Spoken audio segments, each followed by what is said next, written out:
नमस्कार साथियों, ज्ञानस्थली गुरुकुल में आपका स्वागत है। साथियों, चलते हैं आज की करंट अफेयर्स की तरफ। आज की करंट अफेयर्स के मुख्य बिंदु होंगे। स्टार्टअप में यूपी चौथे स्थान पर रहा। स्टार्टअप में पहले स्थान पर बेंगलोर रहा, दूसरे स्थान पर एनसीआर दिल्ली रहा, तीसरे स्थान पर मुंबई रहा, चौथे स्थान पर नोएडा रहा है। इस तरह से हम एक एक करके सबके बारे में सामान्य जानकारी इकट्ठी करते हैं। नोएडा का स्थान पुणे और चेन्नई से ऊपर रहा है। यूपी में फिजिक्स वाला $1 अरब की यूनिकॉर्न कंपनी में तब्दील हो गया है। इसी के साथ साथ बहुविकल्पीय प्रश्नों में पहला प्रश्न हमारे सामने है। भारत की स्टार्टअप रैंकिंग 2022 में उत्तर प्रदेश को कौन सी श्रेणी मिली है? तो ऑप्शन सी हमारा सही है। लीडर स्टेट की श्रेणी यहां दी गई है उत्तर प्रदेश को। अगले प्रश्न की तरफ चलते हैं। तो ऑप्शन सी हमारा सही है। ये रैंकिंग कौन जारी करता है? ये करता है DPIIT। DPIIT का मतलब क्या है? Department for promotion of industry and internal trade इसको बोला जाता है।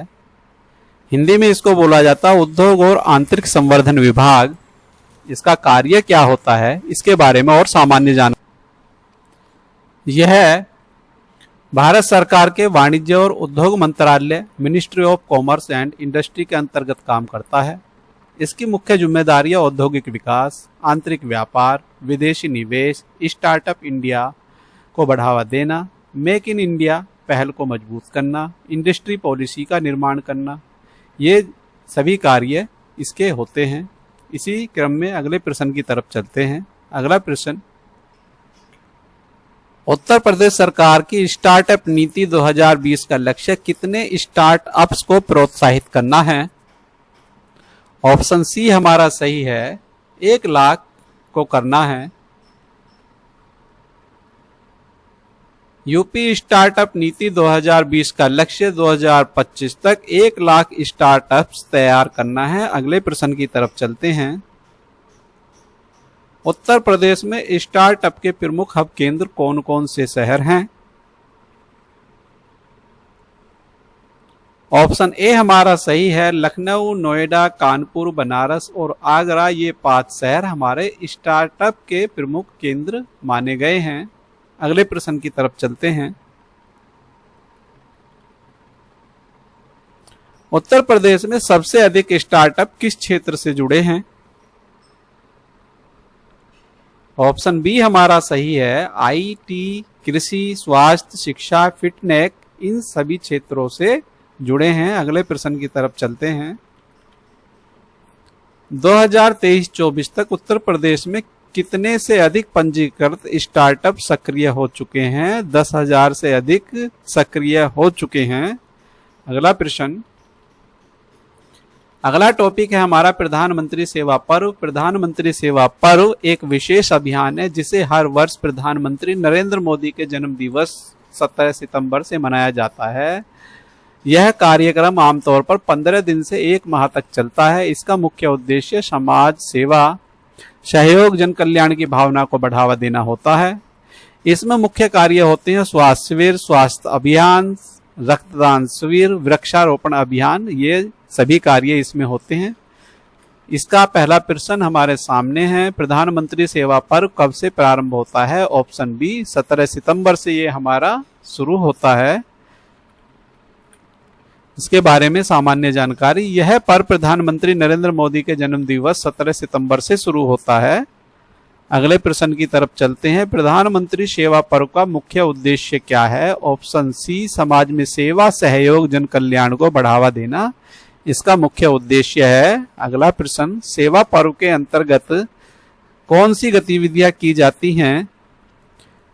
स्वास्थ्य शिविर, स्वच्छता अभियान, वृक्षारोपण, ये सभी की जाती हैं। ऑप्शन डी हमारा सही है। अगला प्रश्न, प्रधानमंत्री सेवा पर्व किस भावना को मजबूत करता है? प्रतिस्पर्धा, पूंजीवाद, व्यापार, तीनों के बजाय ऑप्शन बी हमारा ज्यादा अच्छा है, सेवा ही संगठन है। ऑप्शन बी को करता है। अगला प्रश्न, प्रधानमंत्री सेवा पर्व का लाभ किसे सीधे मिलता है? ऑप्शन बी इसमें सही आंसर है, गरीब, वंचित और जरूरतमंद लोगों को मिलता है। आगे चलते हैं। अमेरिका का BLA पर रोक प्रस्ताव पर वीटो क्या है ये, इसके बारे में सामान्य जानकारी।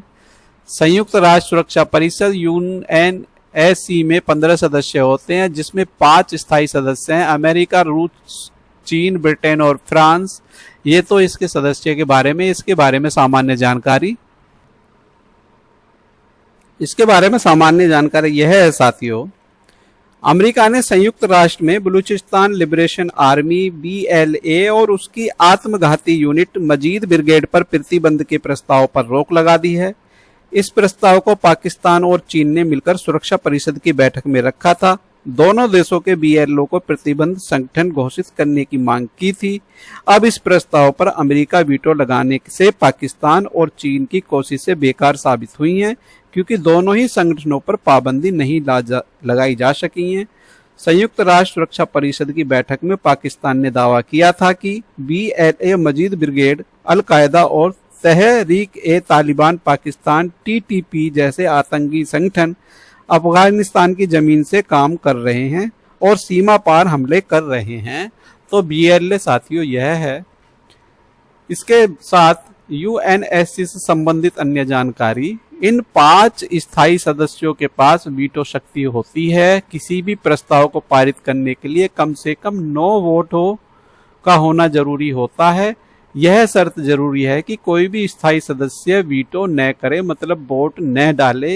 यदि किसी स्थायी सदस्य ने वीटो कर दिया तो प्रस्ताव रद्द हो जाता है। ये इसकी खास बात होती है। इसी से संबंधित पहले प्रश्न की तरफ चलते हैं। संयुक्त राष्ट्र सुरक्षा परिषद UNSC में कुल कितने सदस्य होते हैं? कुल सदस्य 15 होते हैं साथियों। BLA का पूरा नाम क्या है? BLA बलूचिस्तान लिबरेशन आर्मी है।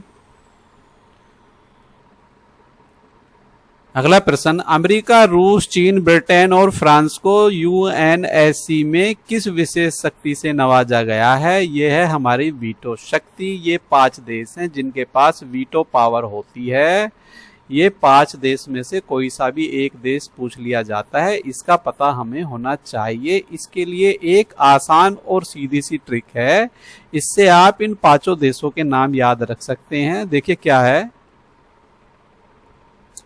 देखिए इसके लिए सबसे आसान तरीका है, रूस का फेस आप इस तरह से लिख के याद कर सकते हैं। पहला देश रूस होगा, दूसरा फ्रांस, तीसरा अमेरिका, चौथा चाइना, 5वां इंग्लैंड। इंग्लैंड और ब्रिटेन एक ही बात होती हैं। इन 5 देशों के साथ वीटो पावर है, वीटो पावर इनको मिली हुई है। अगले प्रश्न की तरफ चलते हैं।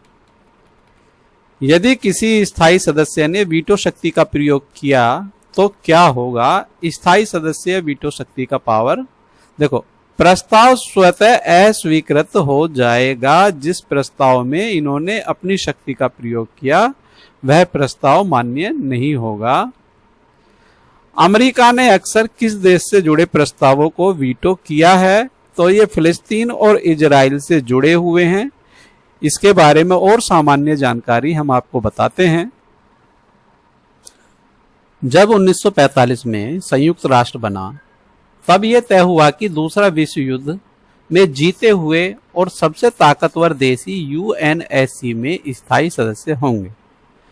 उन्हें वीटो पावर इसलिए दी गई ताकि वे एक दूसरे के खिलाफ न जाएं और दुनिया में बड़ी लड़ाई फिर से ना हो। इसकी आलोचना भी हुई। कई देश कहते हैं कि वीटो पावर अन्यायपूर्ण है, क्योंकि केवल 5 देश को पूरी दुनिया का फैसला रोकने का हक नहीं है। ये 5 देश ही पूरे दुनिया का फैसला रोकते हैं। दूसरा, भारत, जापान, जर्मनी, ब्राजील जैसे देश UNSC में स्थायी सदस्य बनने की मांग करते हैं, लेकिन अभी तक ये सुधार नहीं हुआ है। वीटो पावर एक विशेष अधिकार है जो केवल UNSC के 5 स्थायी सदस्यों अमेरिका, रूस, चीन, ब्रिटेन, फ्रांस के पास है, और इसका इस्तेमाल वे किसी भी वैश्विक प्रस्ताव को रोकने के लिए करते हैं या कर सकते हैं। इसको वीटो पावर कहा जाता है। अगले प्रश्न की तरफ चलते हैं। अगला प्रश्न हमारे सामने है, किसी प्रस्ताव को पारित करने के लिए सुरक्षा परिषद में न्यूनतम कितने मत आवश्यक होते हैं? 9 मत आवश्यक होते हैं। जो अस्थायी सदस्य हैं उनके 9 मत होते हैं और ये अस्थायी सदस्य 2 वर्ष के लिए बनाए जाते हैं। 2 वर्ष बाद अपने आप ही इनकी सदस्यता स्वतः समाप्त हो जाती है। आगे चलते हैं। उत्तर प्रदेश स्टार्टअप प्रधानमंत्री सेवा पर्व, अमेरिका के यूएनएससी वीटो। जानकारी तथ्य से हमने बहुत सारी जानकारी इकट्ठा करी है। आज की करंट अफेयर्स में बस इतना ही था। साथियों, मुझे विश्वास है आपको यह वीडियो ज्ञानवर्धक और अच्छा लगा होगा। यदि अच्छा लगा है तो वीडियो को लाइक कीजिए, वीडियो को शेयर कीजिए और यदि आपने हमारा चैनल सब्सक्राइब नहीं किया है तो चैनल को सब्सक्राइब कीजिए। इसी तरह की करंट अफेयर्स और जीके के वीडियो आपको मिलते रहेंगे। मिलते हैं नई वीडियो के साथ, तब तक के लिए जय हिंद, जय भारत। धन्यवाद साथियों।